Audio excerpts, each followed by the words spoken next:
Hello, hello. We have a new chapter of One Piece. This is 1105, The Height of Folly, which could refer to a few things. I could see this being like a mean line from Saint Saturn. Oh, any of you think that you will survive? That is the height of folly, something like that. But it could also be something good, like maybe referring to Luffy's Gear 5 powers. I don't know. On the cover, we have Carrot cooking a stew and preferably taste testing it. An interesting request from Odomania's brother.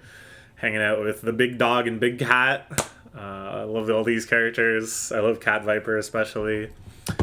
Okay, let's plunge in. So the Buster Call has been activated. They are going to try to get all Marine personnel off the island, and then all the battleships are just going to shoot all of their guns over and over and over again until the entire island is gone. Saint Saturn, Borsellino hurried to the ship. Kizaru and I will remain on the island. Begin the bombardment when ships are ready. So I guess, I mean, for Kizaru, like, it's okay, it's whatever. Just let everything pass through you. You're made out of light. You can just go float up in the sky for a little bit.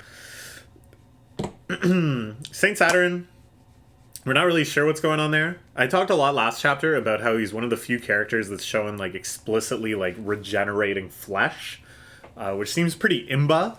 And when I say few characters, maybe the only character that just straight up has like your typical shonen anime regenerator powers. So I don't know. He's pretty like cocky about them, it seems. Go. Such a cool panel of Kizaru here. Man, Kizaru is so cool. It's the only thing you wanted. Egghead is packed with the fruits of the latest research in every conceivable field. Destroy it and you'll set state of scientific progress back 100 years. Call off the Buster Call. The use of 100 years here, I think, when Frankie gets Pawpaw fruited to the home island of Vegapunk, I think they call it like an island that's 100 years in the future or something. Still hiding something perhaps troublesome to the world government. We do not need progress. This is interesting. I feel bad now, almost. I don't know if you remember, like, kind of midway through this arc, when we were first really getting introduced to Vegapunk, my hard read was that Vegapunk wouldn't be, like, a villain, per se, but that we would run into a conflict between his vision of the future, specifically with his, like, expanding neural network that he wants like everyone to be able to access, like the Vegapunk network, and I thought, ooh, Luffy's not gonna like that. Luffy's gonna like find out about this and find out about what that means in terms of like his own vision of freedom and be like, no, that's not good. And then they're gonna have like a Vegapunk is the enemy arc or something like that. It's clear now, no, Vegapunk, this to me was like the absolute final definitive truth that Vegapunk is not going to be that kind of character. As interesting as that would be, this is really showing him to be an admirable, self-sacrificing person saying, just kill me, but please, it's for the sake of humanity. And you can see Kizaru getting really worked up there too. Did forget to mention that I've ordered a strike against the ship that escaped this island yesterday. Oh, he's just taunting Vegapunk. He doesn't have to tell him that. He already did it. Now, what ship was this again? Did we know? Because, like, remember there was, like, all this conversation around CP agents are coming to Egghead, and then there's no contact with them after. And I was like, oh, there's some third party at play here that's sabotaging those ships. Because I believed that Vegapunk had no knowledge of that. Vegapunk thought they all sailed away from Egghead safely. So I don't think this other ship, which seems to be some sort of like last-ditch escape ship. Yesterday, right. I'm trying to remember the time sequence. Yeah, that's the ship that Vegapunk launched that had all of the, like, happy citizens of Egghead. I'm pretty sure. That was, like, their evacuation ship. Okay, so that's no mystery, but it makes me remember in the beginning of this arc that they were talking a lot about that the cipher pole ships that seem to have sank after visiting Egghead mysteriously. And I wonder, is the fate of this ship, are they actually going to be saved by that third party, which might be like Blackbeard or something? I don't know. Bringing up a really muddled multi-way conflict and stuff. Because I feel like it's too much to just be like all of those cute little robot buddies and quirky guys running about and Egghead and doing sciencey stuff, they're all dead. I feel like that's too far. Like, I don't know. I mean, obviously Saint Saturn is a huge asshole. We're definitely meant to hate him, like he killed all those people. But will they really all be dead? I don't know.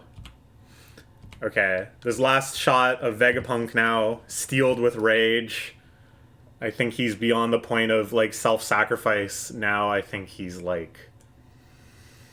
I want to see Egghead, like, mobilize and and start whipping out insane, like, scientific defenses or something. But I don't even know if that's true, because, like, why would Vegapunk build all that stuff? He was busy building human progressing type things. I don't know if he was concerned as much with weapon systems and stuff. All they really had were... Well, actually, they had quite a bit. They had the big... Yeah, they had a lot. They had the Pacifista police guys. They had the giant mechanical sea beasts. They had the Labiophase control dome. Man, maybe Egghead has already played all of its cards. But I still feel like Vegapunk is now just steeling himself to, like, really fight back. Pacifista are in standby mode. Get to the ships. Vegapunk is distracting those guys. Okay. Come in, Nami. This is me. he wants to feel special to Nami. I hope he stops being perverted to Bonnie. Was he ever perverted to Bonnie? I actually can't remember any scenes in which he was. But I don't think they've ever really interacted much beyond just being in groups together. Somebody should tell Sanji. Oh, no. No, that girl's 10. Anyways. Back door. What's all the noise down there? Buster Call. It's fine. Focus on yourselves. Solaro still fighting Lucci. Jinbei went to put a stop to that and keep him from getting lost.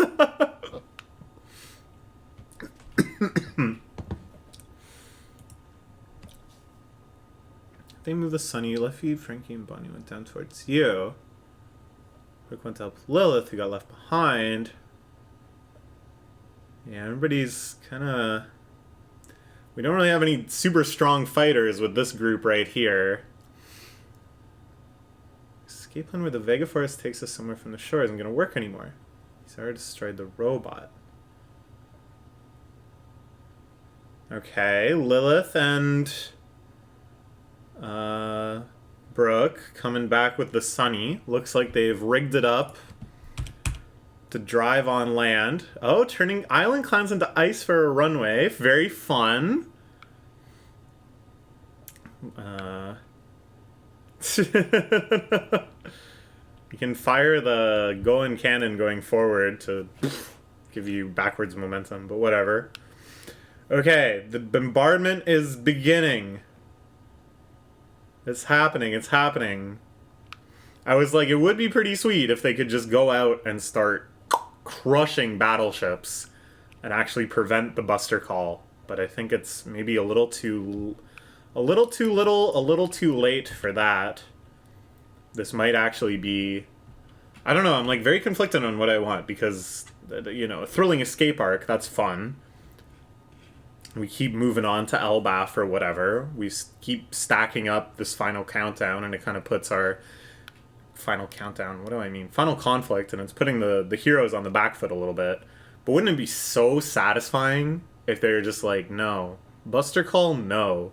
We have an ancient god reincarnated in our captain, and he is going to simply play hopscotch on all of your ships and send them down to the bottom of the sea. Okay. Egghead is falling into ruins. The vacuum rocket fires off. Using pneumatic tube technology, which is a real technology. I think that's what's going on here. Pretty cool. Obviously, nothing ever human-sized has been transported that way, but, you know, they used to send files and stuff through pneumatic tubes. It's really neat. 32 seconds. Ooh, Kizaru, you bastard! Come on now. I thought you were being sympathetic. Aw, man, and freaking Alice bonked her head on the front of the capsule. That's funny, but sad.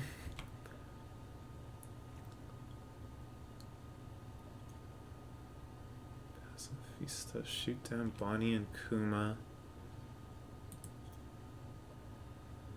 Daughter he gave his life to save, killed by his own clone. Fitting end for the insect she is. It is the height of folly. Ah, there it is. It was indeed Saint Saturn saying something horrible. It just wasn't the exact horrible thing I expected. Ready to become a pirate, Bonnie.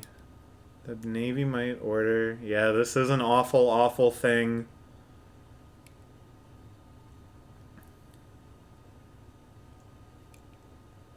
Okay, alright, yeah, yeah!